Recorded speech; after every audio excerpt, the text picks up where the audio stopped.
Hello दोस्तों, स्वागत है आप सभी का एक बार फिर से आपके अपने YouTube channel learn and get में। आज की वीडियो में हम बात करेंगे राम भक्ति काव्य धारा के बारे में।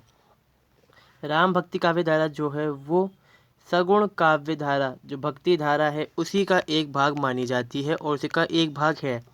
जैसे कि हम देखते हैं मध्यकाल के दो रूप देखने को मिलते हैं हमें, एक है रीति काल, एक है भक्ति काल। भक्ति काल का एक रूप दिखा था हमने निर्गुण। इनकी वीडियो के डिस्क्रिप्शन में लिंक मैं दे दूंगा, जिसमें हमने संत काव्य धारा और सूफी काव्य धारा जो है इसके बारे में चर्चा करी थी। फिर जो भक्ति काव्य धारा है उसी का एक यहाँ पर हमें दूसरा रूप देखने को मिलता है, उपशाखा है इसकी सगुण काव्य धारा, जिसमें राम भक्ति काव्य धारा और कृष्ण भक्ति काव्य धारा है, दोनों शामिल होती हैं इसके अंदर। इस वीडियो में हम बात करेंगे राम भक्ति काव्य धारा के बारे में। तो हम देखते हैं, जैसे कि हमेशा हम शुरुआत करते हैं परिचय से। पहले हम परिचय जानेंगे, फिर इनकी जो प्रवृत्तियाँ हैं वो देखेंगे, और अगली वीडियो में हम बात करेंगे रचनाओं की और रचनाकारों के बारे में। और आज चैनल पे नए हैं तो मैं उम्मीद करता हूँ आप चैनल को दोस्त सब्सक्राइब कर लिया होगा, और आपसे रिक्वेस्ट है कि चैनल को सब्सक्राइब करें, दोस्तों के साथ भी शेयर करें। तो चलिए शुरू करते हैं इस वीडियो को। सबसे पहले देखते हैं परिचय। तो यहाँ पर जो हमें राम जो देखने को मिलेंगे, जो भगवान राम है, वो भगवान राम को दिखाया जाता है विष्णु के अवतार के रूप में। और जिन कवियों ने उनके बारे में काव्य रचना करी, जो उनके ऊपर आश्रित रहे, वो राम मार्गी काव्य धारा के कवि कहलाते हैं। जैसे कि जिन भक्त कवियों ने विष्णु के अवतार के रूप में राम की उपासना को अपना लक्ष्य बनाया। विष्णु के अवतार के रूप में मतलब भगवान जो राम है वो विष्णु का अवतार है। भगवान विष्णु के 9 अवतार माने जाते हैं, 9 या 11 अवतार माने जाते हैं, जिसमें से वराह देव, भगवान राम, ये उसी में स्वरूप में आते हैं। तो इन्होंने राम की उपासना को लक्ष्य बनाया अपना, और ये क्या कहलाए फिर राम आश्री, मतलब राम पे आश्रय शाखा या फिर राम काव्यधारा के कवि कहलाए।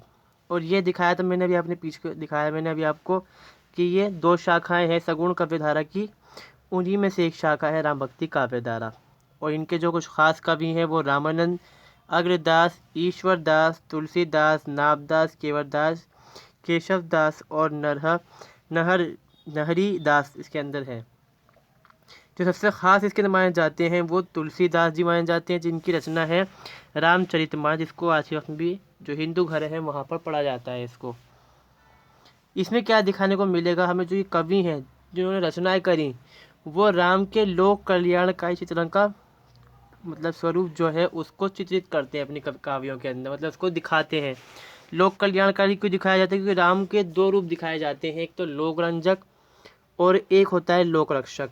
लोक रंजक जो समाज को मतलब बचा रहा है, और लोक रक्षक जो होता है वो जो ब्राह्मण है या फिर जो समाज है उसकी रक्षा करने वाला है, और लोक रंजक समाज की रक्षा करता है एक तरह दूसरी तरह से। तो राम काव्य के विकास में पुराणों की भूमिका अत्यंत महत्वपूर्ण रही, क्योंकि जो हम यहाँ पर देखेंगे जो राम माई काव्यधारा है, ये जो अमीर हैं, ब्राह्मण हैं, क्षत्रिय हैं, उनको उनकी प्रभावित काव्यधारा है, उनका इस पर असर है, ये चीज़ में देखने को मिल जाएगी। राम भक्त कवियों की संख्या अपेक्षाकृत कम है, क्योंकि ये जो काव्यधारा है हम देखते हैं कि ये उच्च वर्ग में क्या है, ये लोकप्रिय थी। और स्वर्णवादी काव्यधारा कहा जाता है इसको, क्योंकि जो अमीर लोग माना जाता है वो इसको एक तरह से मान सकते हैं कि सपोर्ट करते थे इसका। और कम संख्या जो ही होलकर जी की बताई जाती है इसके अंदर, वो तुलसीदास जी का बरगदमयी व्यक्तित्व है, मतलब बड़ा कद माना जाता है उनको, क्योंकि सबसे ज़्यादा रचना उनकी प्रभावित रही। तो दूसरे कवि उनको ज़्यादा मौका नहीं मिल पाया, या फिर हम दूसरी बात कह सकते हैं कि उनकी रचनाएं इतनी मशहूर नहीं हुई। राम काव्य के विकास में पुराणों की महत्वपूर्ण भूमिका है, ये हमने ऊपर देख लिया। जनता की रुचि मूलतः अध्यात्म और धर्म की ओर। जिस समय की बात है समकालीन समय के अंदर हम देखेंगे कि जो जनता है उसका ध्यान धर्म की तरफ ज़्यादा था, धर्म की तरफ उनका झुकाव था, और जो राजनीतिक वातावरण था वो उथल पुथल भरा था। क्योंकि वजह क्या है, उस समय भारत पर बाहर से लोग जो राजा थे वो आक्रमण करने लग गए थे। फिर जो सत्ता है, यहाँ की जो सत्ता केंद्र है वो बार बार बदल रहा था यहाँ पर, तो ये उथल पुथल भरा समाज देखने को मिलेगा हमें।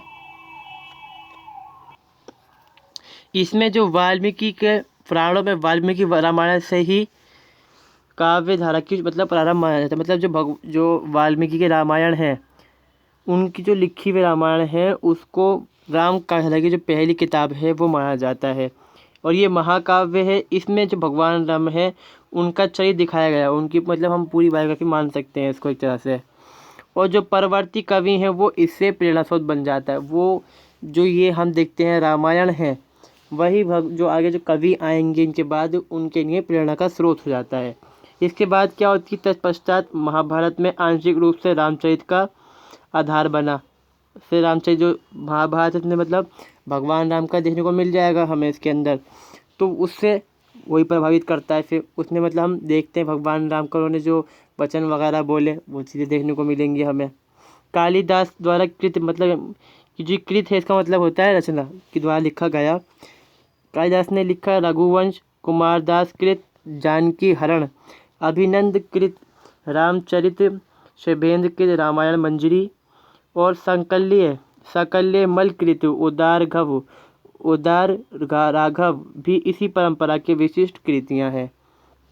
तो इसमें कौन कौन सी कृतियाँ यहाँ पर आ जाती हैं? पहला तो है रामचरितमानस, रामायण, वाल्मीकि जो रामायण है वो, और फिर जो ये जितनी रचनाएं हैं सारी सब इसमें शामिल हो जाती हैं रामबागी काव्यधारा के अंदर।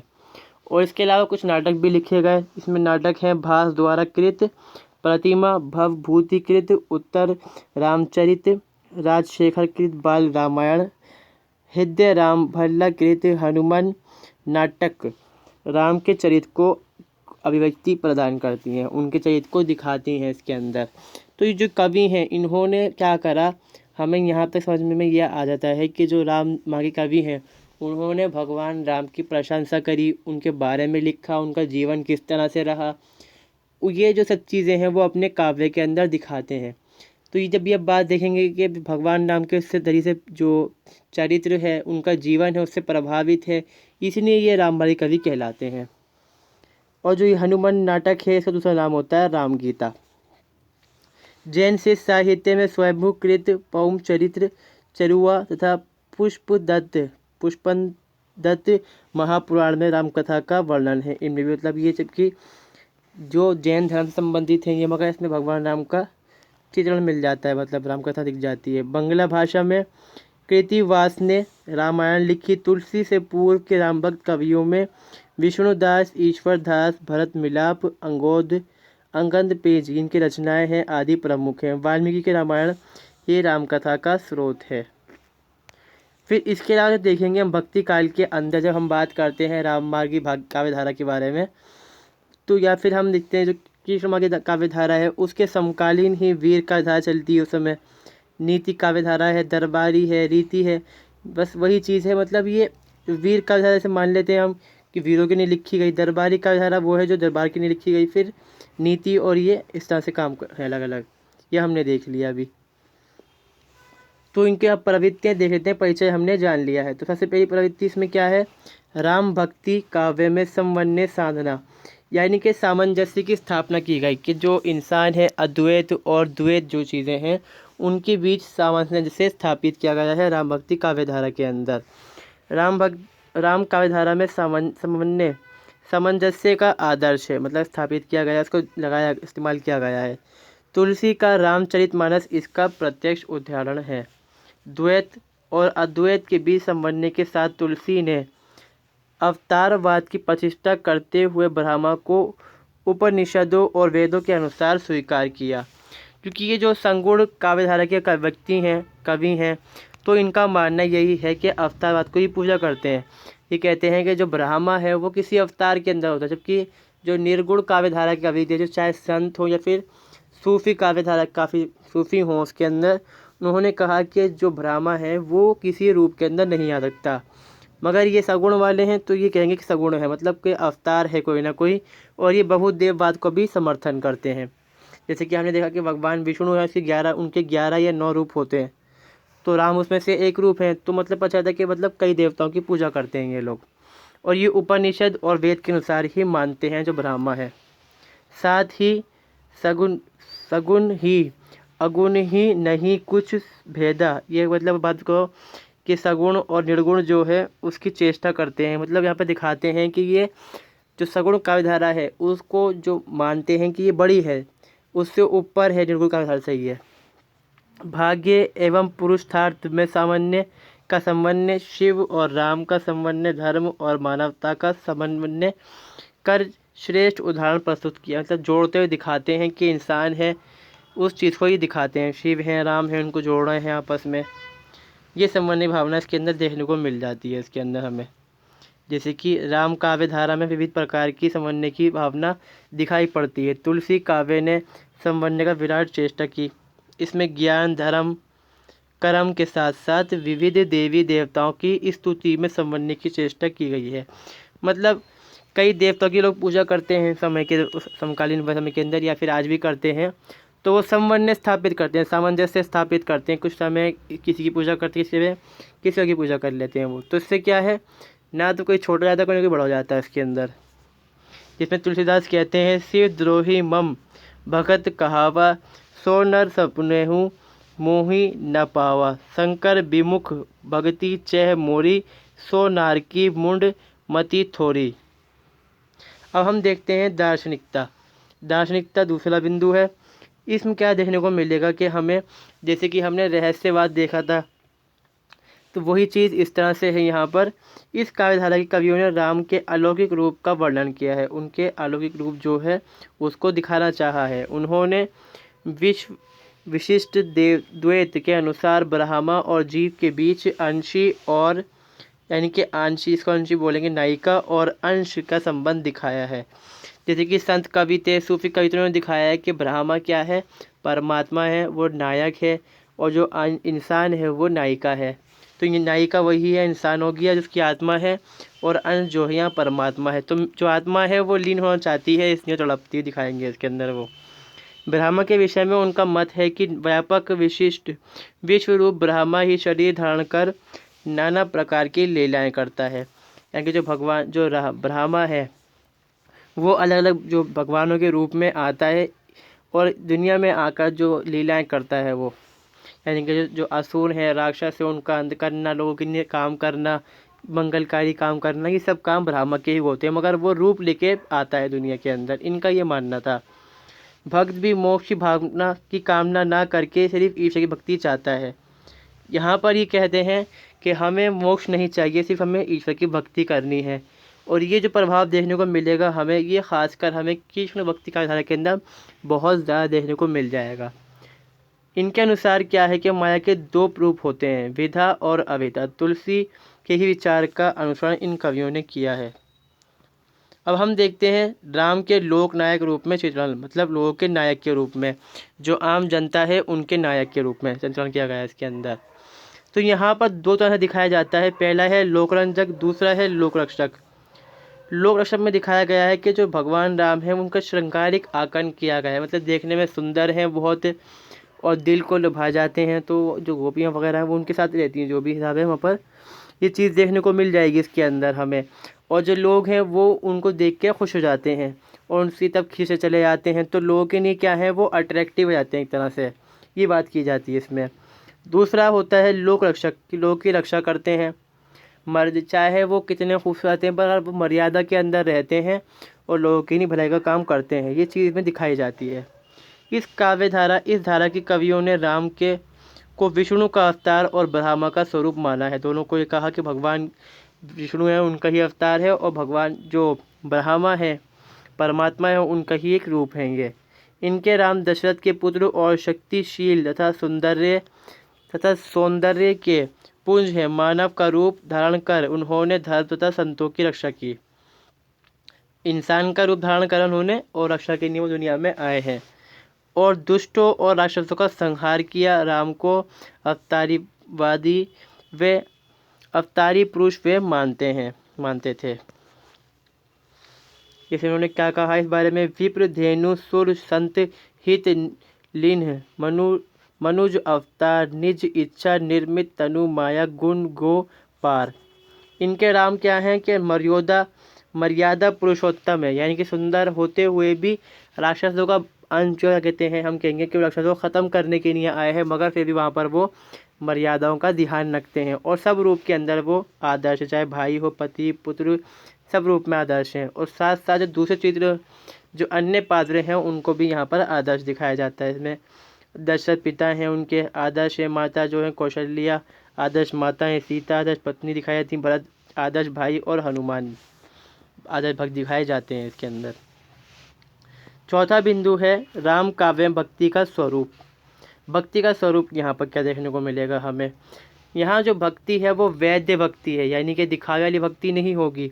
जितनी भक्ति ज़रूरी है उतनी भक्ति की जाएगी, ना बढ़ाकर चढ़ाकर, और जो भक्ति की जाएगी उसमें कोई दिखावट नहीं होगी, ये चीज़ में दिखाई जाती है। इसने भावनात्मक सांस्कृतिक एकता के क्षेत्र में महत्वपूर्ण कार्य किया तथा भक्तों को जन जन के लिए सुलभ बनाया। कि भक्ति है वो सबके लिए आसान कर दी गई इसके अंदर। भक्ति को ज्ञान और योग मार्ग के से श्रेष्ठ घोषित किया गया। मतलब भक्ति जो है, चाहे ज्ञान हो योग हो, उससे बढ़कर सबसे बड़ी चीज़ जो है वो भक्ति है इसके अंदर। और ये वैध भक्ति पर जोर देते हैं। ये कवि ज्ञान और कर्म से भक्ति को श्रेष्ठ मानते हैं, ये हमने यहाँ पर देख लिया ऊपर। अब जैसे कि इस बारे में क्या कहते हैं, तुलसीदास ने क्या कहा, तुलसीदास सब भांति सकल सुख जो चाहसी मन मेरो, तो भज राम काम सब पूर्ण कही कृपा निधि तेरो। राम भक्त कवियों ने वैध भक्ति तथा या फिर मर्यादा भक्ति को अपना चरण मकसद माना इन्होंने। भक्ति का स्वरूप लोक मंगल परक है, मतलब सबका भला। इसमें क्या कहा गया है कि सबका भला होना चाहिए। लोक मतलब जनता, मंगल परक मतलब सबके काम के जो लायक हो, फायदे जिससे मिले। इसे व्यापक मानवतावाद का भाव भी कह सकते हैं। दास्य भाव की भक्ति प्रमुख रूप से इन कवियों ने अपनाई।